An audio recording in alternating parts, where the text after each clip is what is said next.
आचार्य जी, मंच पर उपस्थित आचार्यगण, विभिन्न आर्य समाजों से आए अध्यक्ष,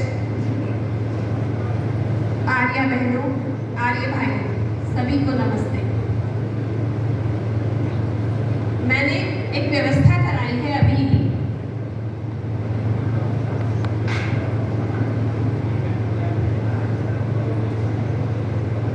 सिर्फ ये देखने के लिए कि आधी आबादी यहाँ कितनी उपस्थित है। कहा जाता है आधी आबादी। अच्छा जी, क्या आधी है? नहीं है। आधी आबादी को कोई साथ लेकर चलना ही नहीं चाहता, इसलिए वो आधी नहीं है, अभी तो तिहाई भी नहीं है। क्या उस आधी आबादी के बिना हम आर्यकरण कर सकते हैं? नहीं कर सकते, बिल्कुल नहीं कर सकते, शर्तिया नहीं कर सकते। आप कितने भी पुरुष वर्ग को आर्य बना लीजिए,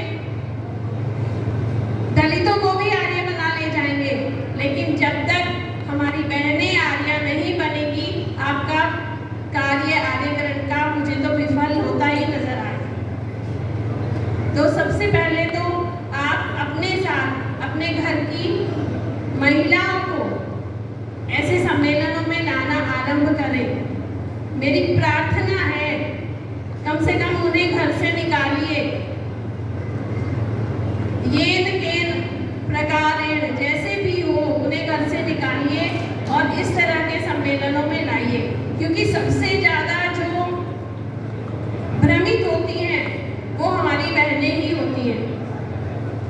घर से निकलते ही उनके लिए जाल बिछे पड़े हैं दुष्चक्रों के, और दुष्चक्रों में जब महिला फंस जाती है उसे आभास तब होता है जब सब कुछ बिगड़ चुका होता है। तो क्या हम अपनी बहनों को, अपनी बेटियों को उन दुष्चक्रों से आगाह कर रहे हैं? जब तक उन्हें साथ लेके ऐसे सम्मेलनों में नहीं आएंगे, जब तक विद्वानों को वो नहीं सुनेगी, तब तक उनकी बुद्धि विकसित नहीं होगी। माता निर्माता भवति, सिर्फ कहने मात्र से क्या सच में निर्माण कर रही है माता? विचारणीय प्रश्न है। आप विचार करें कि क्या सच में माता निर्माण कर रही है या केवल चलता जा रहा है, कार्य अपने आप होता जा रहा है। एक वाक्य कहा, एक सूक्ति कही जाती है, यत्र नार्यस्तु पूज्यन्ते रमन्ते तत्र देवता। अपने आप में पर्याप्त है प्राचीन काल में नारियों की स्थिति के लिए। हमारे समाज में नारियों की पूजा होती थी।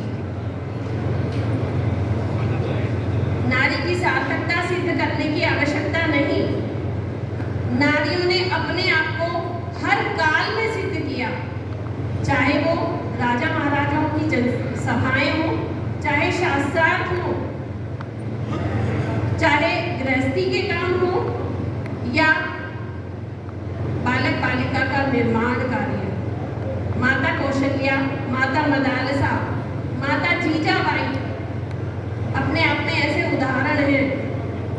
विदुषी महिलाओं में गार्गी से लेके और भारती तक, जिन्होंने प्रकांड विद्वानों को परास्त किया, किसी परिचय की मोहताज नहीं।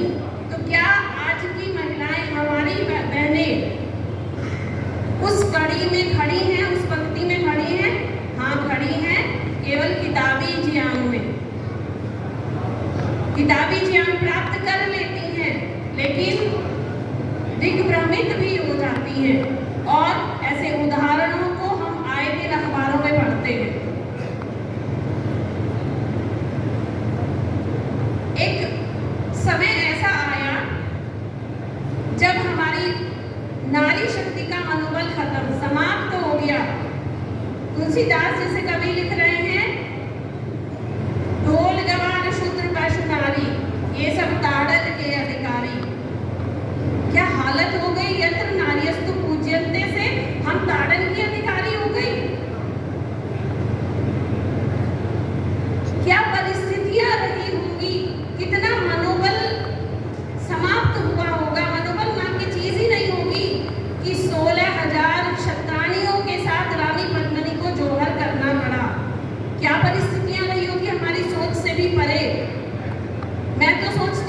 कि अगर एक एक शतरानी एक एक चाकू भी उठा लेती अपनी रसोई से तो 100-200 को तो मार ही लेती, लेकिन उनके मन में यह विचार आया ही नहीं, या उस समय वैसी परिस्थितियां ही नहीं थी कि वो ऐसा काम करती। उन्होंने अपने आप को जिंदा जला दिया।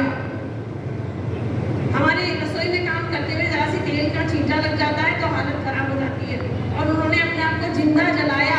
कितनी बुरी परिस्थितियां रही होंगी।